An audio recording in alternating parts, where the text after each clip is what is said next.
नमस्कार, हमारे digital platform पर आपका स्वागत है। सीमा पार से हो रही गोलीबारी, कुपवाड़ा में तनाव और भारतीय सेना का दो टूक जवाब। जम्मू कश्मीर के कुपवाड़ा जिले का सीमावर्ती इलाका करना एक बार फिर पाकिस्तान की नापाक हरकतों की वजह से सुर्खियों में था। हाल ही में पाकिस्तान की ओर से की गई अकारण और बिना किसी उकसावे की गोलीबारी ने यहाँ के माहौल को तनावपूर्ण बना दिया था। ऐसे माहौल में जब आम लोग डरे हुए थे और अभी भी लोगों में डर है और सुरक्षा बल अलर्ट पे हैं, जम्मू कश्मीर के उपराज्यपाल मनोज सिन्हा खुद जमीनी हालात का जायजा लेने सीमाओं तक पहुंचे। उन्होंने स्थानीय लोगों से बातचीत की, सेना के जवानों से मुलाकात की और आतंकवाद के खिलाफ भारत की नो टॉलरेंस नीति का एक सख्त संदेश भी दिया। तो आइए इस वीडियो में आपको विस्तार से बताते हैं कि एलजी सिन्हा का ये दौरा किस तरह का रहा, उन्होंने वहां पर क्या क्या कहा और उन्होंने भारत की रणनीतियों के बारे में क्या संदेश दिए। 17 मई को उपराज्यपाल मनोज सिन्हा का काफिला कुपवाड़ा के करनाह सेक्टर की ओर बढ़ा। हर ओर सुरक्षा व्यवस्था चाक चौबंद दिखी। ये वही इलाका है जहां पाकिस्तान की हालिया गोलीबारी ने आम लोगों की रातों की नींद उड़ा दी थी और जनजीवन को अस्त व्यस्त कर दिया था। एलजी सिन्हा ने सबसे पहले उन ग्रामीण इलाकों का दौरा किया जहां गोलियां गिरी थी, जहां पे पाकिस्तान की ओर से शेलिंग हुई थी। उन्होंने घरों से बाहर निकले डरे सहमे लोगों से बातचीत की, उनकी जरूरतों और समस्याओं को सीधे तौर पर सुना। इसके बाद वो पहुंचे टंगधार सेक्टर यानी एलओसी के बिल्कुल करीब का इलाका, जहां उन्होंने सीमा पर तैनात जवानों से मिलकर न सिर्फ उनका हौसला बढ़ाया बल्कि ये भी उन्हें जताया कि सरकार उनके साथ खड़ी है और हर कदम हर मोर्चे पर सरकार उनका साथ देगी। एडवर्सरी के द्वारा जो सेलिंग हुई है उससे काफ़ी लोगों के घर और कमर्शियल प्रॉपर्टी डैमेज हुई है। आज प्रशासन के अपने सीनियर ऑफिसर के साथ मैंने उसको विजिट भी किया है, देखा है अपनी आंखों से। यहाँ के लोगों से इंटरेक्शन करके उनकी समस्याओं को समझने की कोशिश की है। एक तो प्रशासन के अपने साथियों का मैं बहुत आभारी हूँ जिन्होंने बहुत कठिन परिस्थिति में भी सदैव मौके पर डटे रहे और आवाम को कोई कठिनाई न हो, इसका उन्होंने भरपूर प्रयास किया। प्रशासन ने आकलन कर लिया है और उस आकलन के आधार पर जो अविलंब सहायता दी जा सकती थी वो दे दी गई है। कुछ जो लोग बचे हैं उन्हें आज रिलीज कर दिया जाएगा, लेकिन ये सहायता मुझे लगता है कि पर्याप्त नहीं है। जो क्षति हुई है उसका एक comprehensive plan divisional commissioner Kashmir और सीनियर ऑफिसर मिलकर बनाएंगे। उस आधार पर भारत सरकार से अनुरोध करके लोगों को पूरी तरह से रिहेबिलिटेट किया जाएगा। टंगधार में एलजी मनोज सिन्हा ने सेना के जवानों के साथ भावनात्मक पल साझा किए। उन्होंने भारतीय सेना के जवानों के साथ कुछ समय बिताया और उन्हें मिठाई भी खिलाई। ये सिर्फ एक रस्म अदायगी जैसी नहीं थी बल्कि एक मजबूत संकेत था कि देश अपने रक्षकों को सलाम करता है। उन्होंने कहा कि मैं भारतीय सेना के साहस और वीरता को सलाम करता हूं।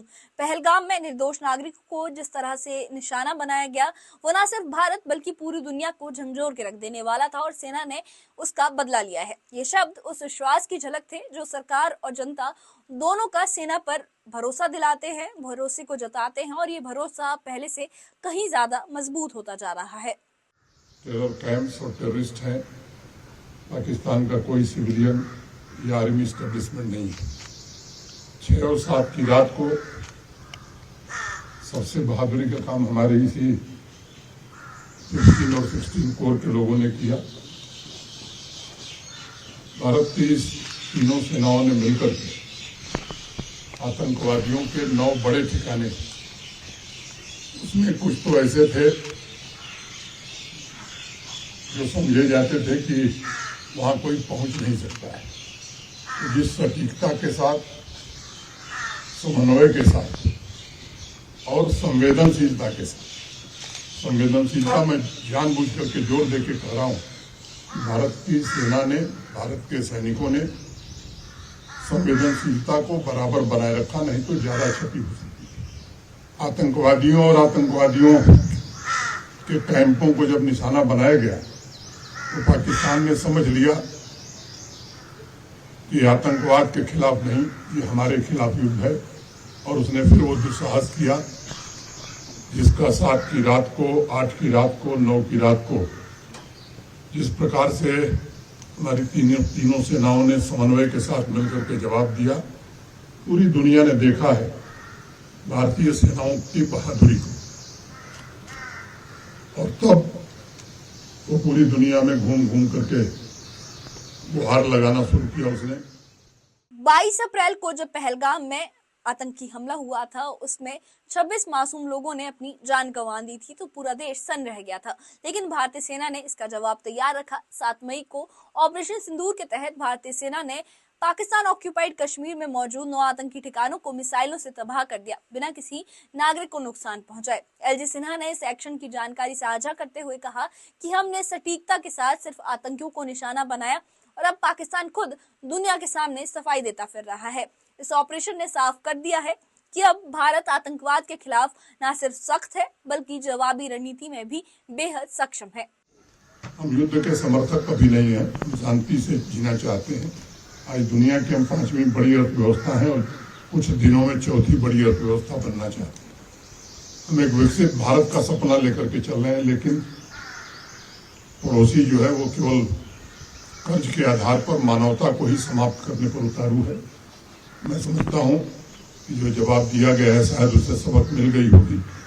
पाकिस्तान के अंदर ऐसा कुछ भी नहीं है जो भारत की सेनाओं के जद में नहीं है। ये केवल भारत की मीडिया नहीं कर रही है, दुनिया के जाने माने एक्सपर्ट्स जो युद्ध पर विशेष महत्व रखते हैं पूरी दुनिया में, उनके आकलन भी तस्वीरों सहित आ गए, इसलिए उसके विवरण में मैं जाने। एलजी मनोज सिन्हा ने इस दौरे के दौरान ये भी दोहराया कि भारत शांति चाहता है, लेकिन आतंक के आगे झुकना अब मुमकिन नहीं। उन्होंने साफ कहा कि अगर पड़ोसी देश आतंक को हथियार बनाकर हमारे देश की जनता को डराना चाहता है, तो उसे उसी भाषा में जवाब दिया जाएगा। उन्होंने ये भी कहा कि आज भारत दुनिया की 5वीं सबसे बड़ी अर्थव्यवस्था है और हम जल्द ही 4थे नंबर पर होंगे। ये ताकत हमारी राष्ट्रीय सुरक्षा नीति भी दिखाती है, जिसमें जीरो टॉलरेंस है, आतंकवाद के लिए कोई जगह नहीं है। इन शब्दों में न सिर्फ आत्मविश्वास था, बल्कि एक रणनीतिक चेतावनी भी थी कि अब भारत रक्षात्मक नहीं, निर्णायक बन चुका है। एलजी मनोज सिन्हा का ये दौरा केवल हालात का मुआयना नहीं था, ये एक रणनीतिक यात्रा थी जिसमें ऑपरेशन सिंदूर की सफलता, सेना का हौसला और प्रशासन की तैयारी तीनों एक साथ दिखाई दिए। उन्होंने जो बयान दिए वो सिर्फ शब्द नहीं थे, बल्कि पाकिस्तान और दुनिया के लिए स्पष्ट संकेत थे कि भारत अब आतंकवाद को बर्दाश्त नहीं करेगा। अब भारत की नीति में सिर्फ शांति की पेशकश नहीं है, बल्कि जरूरत पड़ने पर जवाबी कार्रवाई का पूरा सामर्थ्य भी है। और यही संदेश इस दौरे ने देश दुनिया को साफ तौर पर दिखा दिया है। सीमा पर तनाव हो या देश के भीतर आतंकी खतरे, भारत अब हर मोर्चे पर तैयार है। मनोज सिन्हा का ये दौरा इस बात का प्रतीक है कि जम्मू कश्मीर में प्रशासन, सेना और जनता तीनों एकजुट हैं। एक नीति के तहत जिसमें सुरक्षा सबसे ऊपर है और आतंक के लिए कोई जगह नहीं है। इस बारे में आपकी क्या राय है, हमें कमेंट बॉक्स में अपनी राय जरूर बताइएगा। और इस मामले से जुड़े अपडेट्स और ऐसी ही खबरों के लिए हमारे चैनल के साथ बने रहिएगा।